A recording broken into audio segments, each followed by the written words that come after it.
الحمد لله رب العالمين والعاقبة للمتقين والصلاة والسلام على رسوله محمد وعلى آله وأصحابه أجمعين. أما بعد فأعوذ بالله من الشيطان الرجيم. بسم الله الرحمن الرحيم. ومن لم يحكم بما أنزل الله فأولئك هم الفاسقون فأولئك هم الكافرون فأولئك هم الظالمون. عن سعيد بن زيد قال سمعت رسول الله صلى الله عليه وسلم يقول من قتل دون ماله فهو شهيد ومن قتل دون دينه فهو شهيد ومن قتل دون دمه فهو شهيد ومن قتل دون أهله فهو شهيد. قال الترمذي هذا حديث حسن صحيح أخرجه أبو داود في كتاب السنة باب في قتال اللصوص حديث رقم 4002. ګرانو محترمینو حضارو، دا د ډیورند د کرښې پر برابر ملایانو طالبانو خلکو زما سره ډېرې پوښتنې کړې دي. حتی بعضو داسې کمزوري الفاظ راته ویل دي چې ولې نو څه شي ولې څه نه وایاست، دلته د مسلمانانو سره دعوا ده د شریعت د نګاه څخه ولې څه نه وایاست. نو زه یو پله خبره درته کوم، دا چې پر دې باندې موږ فتوا تېره کړله چې د سعید بن زید رضی الله تعالی عنه سره روایت و چې حدیث کې راتله چې ما د رسول الله صلی الله علیه وسلم سوال وکړ که څوک په نیز د مال مړ شي شهید دی، که څوک قتل شي په نیز د دین شهید دی، که څوک قتل شي په نیز د دم شهید دی، که څوک قتل شي په دونه د اهل څه دفاع کوي، د عرض څه دفاع کوي، د شرافت څه دفاع کوي، او د خپل کور د خپل بیت او د خپل دار څه چې هغه دار ته یو څوک داخلېږي د هغه مرګ ورته ته روا دی او نور داسې شان. نو وطن بیا د ټولو خلکو دپاره داسې لکه کور. دا فتوا موږ مخکې تېره کړې وه چې یو مځکه د چا په نامه سوي، یو مملکت د یو چا په نامه سوی وي، پر هغه که څوک تعرض کوي و پر هغو خلکو دفاعي جهاد دی، دفاعي بس دا بل سړی ورته ظالم بلل کېږي. فرض عین جهاد یوازې د کفر په مقابل نه دی، بلکې فرض عین جهاد دفاعي جهاد ته وایي. که ظالم حمله پر وکړي هم او که کافر حمله پر وکړي هم، حتی که بغات پورته شي، باغیان پورته شي، امیر امر وکړي چې تاسې راځئ د بغاتو جنګ ته هم فرض عین ګرځي. دا خو موږ مخکې درته ویلي وه. اوس دغه خبره هلته کوو. دا خو اوله خبره سوه چې هغه د جهاد فتوا وه، خو مخکې تېره سوې وه. دا اول ما حدیث آیات درته وایه، د آیات ترجمه وروسته درته کوو، حدیث مو دا دی درته وایه. درېیمه خبره، یو معاهده چې د مملکت سره وسي، مملکت یې د بل مملکت سره وکړي، دا معاهده دا لازمه ده تر هغه وخته چې په رضا یې ماتوي. دا ماسې زده کوي، او که ټیم تیر سو، موقته وخت تیر سو، بس معاهده د معاهدې تر وخت تېرېدو وروسته د هر یو حقته که پر دې څه و چې ستا مځکه ماته په اجاره راکړه، که پر دې څه و چې دا مځکه ستا دپاره 50 کاله 100 کاله ده، هغه د هغه ستا ده، په یاره ستا ده، هغه ستا سرپاره لار چې و چې ټیم تیر سو، هغه وخت تیر سو، بس بالکل هغه د هغول خلکو مځکه د هغو ده بیرته. مثلا ته فرض کړه د افغانستان او د پاکستان معاهده سوې ده، هغه ټیم چې د معاهدې تیر سو، نو بالکل بس بیرته هغه مځکه چې د افغانستان پیسې کې و هغه د افغانستان ده. دا درېیمه خبره. څلورمه خبره، په قانون خو اساسي قانون په دې شان خو موږ نه پوهېږو، خو موږ یې پله دا خبره درته کوو چې یوه خاوره چې د بل خاورې وي او یا د معاهده سوې معاهده تېره سوې، دا نه په اسلامي شرعي قانون کې سته او نه د بین الملل په قانون کې، نه د دنیا په قانون کې دا سته چې هغه مځکه بیا دی نه ورېله کوي، دا نسته. او د ځان پسې لیکي، دا نسته.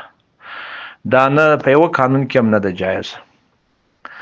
څو عمر مخکې ستاسو د آذربایجان کیسې په یاد وي، مخکې جنګونه پر هغه چې د ده هغه مځکه وه، نو دا هم د بین المللي قانون ټولو دا ویل چې دا د هغه موافق ده، ځکه دا مځکه د ده وه. او داسې هم څوک نشي کولی چې مځکه زما ده، د پاکستان سره خبره ده، زما د مځکې پرېکړه وده ته امریکا ورکوي. یو مملکت داسې نشي کولی چې هغه د بل چا مځکه د بل مملکت کې هغه په رسمیت دغه مملکت وپېژني، هغه ته وایي دا ستا بارډر دی، یا هغه ته وایي ته دلته سیمې خاردار تېر که ته سیم تېر که. دا په شریعت کې د بل چا په اجازه نشته. دا څلور. پنځم، افغانان په هیڅ وخت کې تر ډیورند تر کرښې در خپل ملک و چاته نه تېر سوي، نه تسلیمیږي، نه ورتېرېږي، حتی که ټول پر مړه کېږي. شپږم، تر شپږم مخکې هغه اول وایو چې الله پاک وایي ومن لم يحکم بما انزل الله فاولئک هم الکافرون راځي، بل ځای ظالمون راځي، بل ځای فاسقون راځي.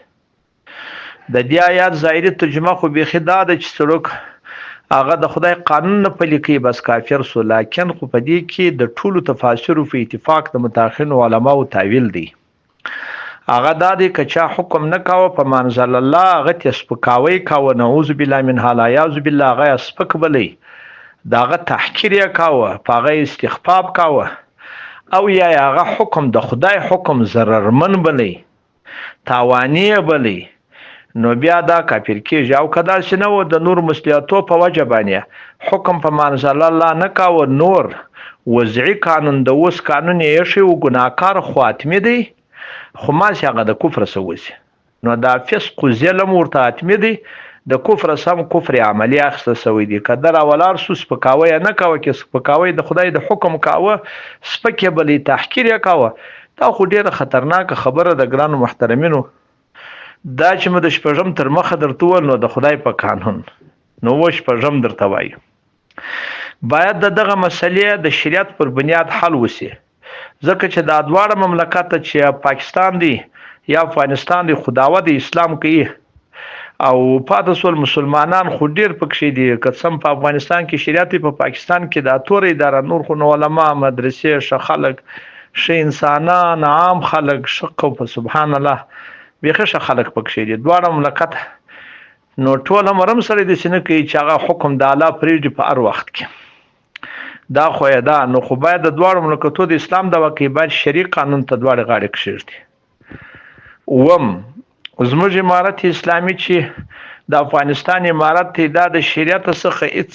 کله نه اوړي، ځکه د دې وجې څه نشي اوښتی چې دعوا یې کړې د شریعت. نو د دغه وجې څخه موږ د پاکستاني علماو ساولا بیا د ټول اسلامي هوادو د علماو ثانیاً دا هیله کوو او لرو چې دغه مسله د شریعت او فقه په رڼا کې حل و فصل کړي،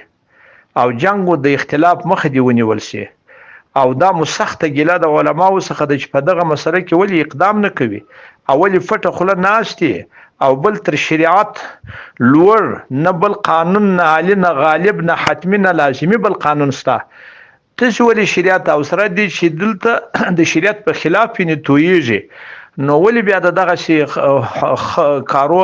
هغه مخه نه نیسي، ولې شرعي حکم ته نه کېږي، خو څنګه دی وکړي. علما دې راټول سي په دې کې د صحیح مسله ولیکي، شرعي مسله. وروسته بیا که د افغانستان خلک خو به دې کېږي، که د پاکستان باره خو شریعت دی سره وجه ورته لري چې موږ مسلمانان خو شریعت ته به ټول تابع سو. نو خو د شریعت د طرف سي د پاکستان علما، د هند علما، هغه علما بزرګان، هغه زموږ دیوبندیان، هغه علما شیم، او پاتې سول د نړۍ علما، د ټولو مذهبو علما، دا دې راټول سي د اوس وضعي قانون ته د دنیا هم وګوري، شرعي قانون ته دې هم وګوري چې مځکه د یو چا وي بس پر هغه باندې تجاوز حرام دی، ناجایز دی، هغه ته دفاع. دا د څلورو سرو مذهبو فتوا موږ مخکې ذکر کړی و. بله او بل خبره دا د داج راټول شو دی وایي چې دغه معاهده کم صحیح سي. افغانان خو بعضې د معاهدې د صحت پر باندې لا هم انتقادات لري، خو که چیرې صحیح سي دا معاهده خو هم ټیم یې تېر دی، چې ټیم یې تېر دی، خو بیا دې هم دی راولاړ سي چې په خبره خلک ټول دي، هغه قوانین نوشته دي، معلومات خلکو ته سته، پوره معلوماتونه سته، د خلکو سره نوشتې سته، قانون ټوله درج دی د انګریزانو د نورو سره. نو دا دې راولاړ کړه چې باره دې خپله سره وګوري چې ویې کتل، نو وروسته که ټیم تېر سو خو دا بېرته د افغانستان ده. نو چې د افغانستان ده نو بیا ولې دا خلک چې راځي پر دې تجاوز کوي دا خو بیا ناروا ده و چې دا وایي ډیورن په زور زموږ سره وپېژني موږ چې ګورو د عملي کار ورته ګورو د پاکستان یا د باسو قولونه هم سوي دي هغه چې دا ډیورن کرښه موږ سره په رسمیت ومنئ اول خو دلته د یو امیر صلاحیت دا اګر سره نه دی وجه دا ده چې د مملکت نه ورسره مني خو که چیرې په شریعت کې سي بیا خو امیر صلاحیت لري بیا دې وکړي بیا که د خلکو خوا به دېږم خو سړی ورته وایي چې موږ مسلمانان قرآن وایي حدیث وایي عبارت څه وایي یو څو ورځې که یو کمزوري سړی څه وایي بېرته قانع کېږي دومه نو ته چې دا دې راولاړ شي دا ولې نو دا خور چې راځي غلطي ورسره کوي نو بیا ولې په دې کې څوک پټه خوله پاته دي اتم علما باید پاک بیانولو او فیصله کولو کې د لوم تلایم څخه ونه بیریږي تاسو مخکې علما و نور په یاد ولې داسې کوئ نم شیخ الاسلام خپل په تقریر او په تحریر کې او د پاکستان نور علما هم دا ویلي چې مقبوضه کشمیر وای دا جهاد دفاعي دی پر موږ لازم دی دا جهاد به سړی ورسره کوي ځکه دغه مځکه چین پاکستان سره جلا کېدل د مځکه وای د پاکستان سوی ده د شنه وای چې په دې جهاد په دې وجه جهاد فرض دی یا دفاعي دی چین کافران دي بلکې په دې وجه چې دغه مقبوضه مځکه زموږ په حصه کې د پاکستان راغلی او وسین قبض کړی ده نو خو د دې دا معنا سو چې بل څوک د بل د دوی فتوا چې د دوی چې د یو چا هغه پر مځکه باندې څوک قبضه وکړي د یو چا پر مملکت هغه ته دفاعي جهاد روا دي دفاعي جهاد بلکې جهاد دفاعي دی باره فرض دی لسم دغه پاکستانی علماء فتوا چې زموږ پر خاوره